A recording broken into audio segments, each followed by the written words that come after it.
Fitness with the Sistas. On today's segment, we're going to learn how to run. So before you begin your walk, jog, or run, it's important to warm up, but not with deep stretches when your body's cold. You want to create an active warm-up.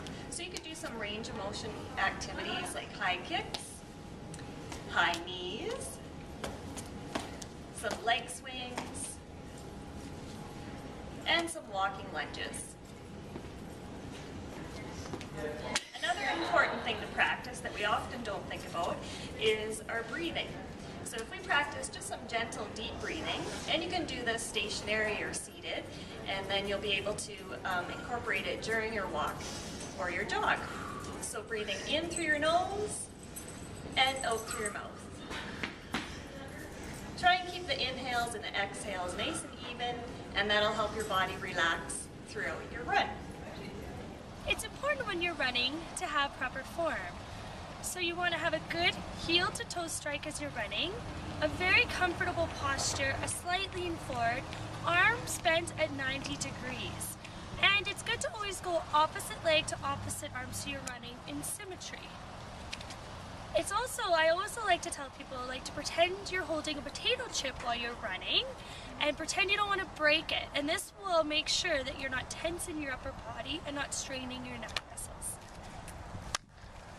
With every beginning running program, you want to start with easy walk and run intervals. For example, you can start your first week by running for 2 minutes with a recovery walk of 1 minute. Once you get comfortable with that, each week you want to increase the amount of time you're jogging and keep the rest time the same. So for example, week 1 you could jog for 2 and walk for 1, and on your second week you could increase your running to 3 minutes with a 1 minute walk until you're running more than you're walking.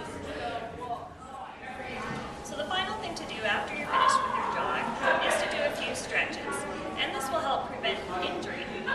So we're going to start with a hamstring stretch. So just place one foot on the floor and then pull those hips out behind you, and you should feel the stretch in the back of the upper leg.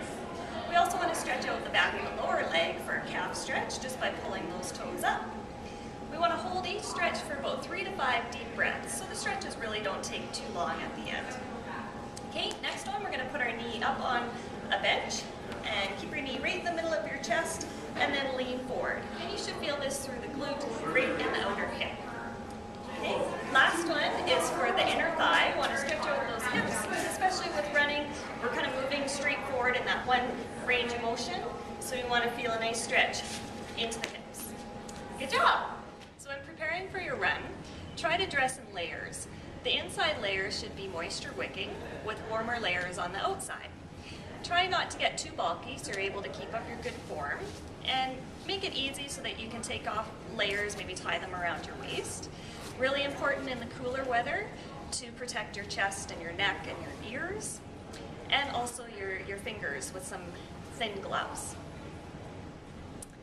Along with proper clothing comes proper footwear while you run.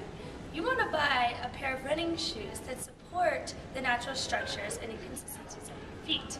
Some runners tend to roll in with their feet, and some tend to roll out. Others are flat-footed, so you want to buy a pair of shoes that not only are comfortable, but fit the natural arches of your feet. And more importantly, you want to look good while you run. It's important that you stay well hydrated before and after your run. We recommend drinking a couple of cups of water at least an hour before your run, and make sure you consume 2 to 3 cups of water post-run. Now it depends on the length of your run, of course, but if you're going for more than 30 minutes, we recommend having water intake at least 15 minutes after your run.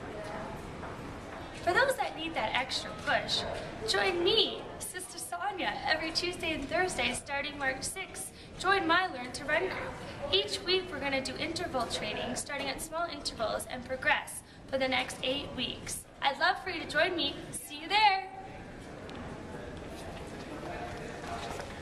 Hey, you can also gear up for the Rattler Run on Saturday, April 28th. Registration March 15th.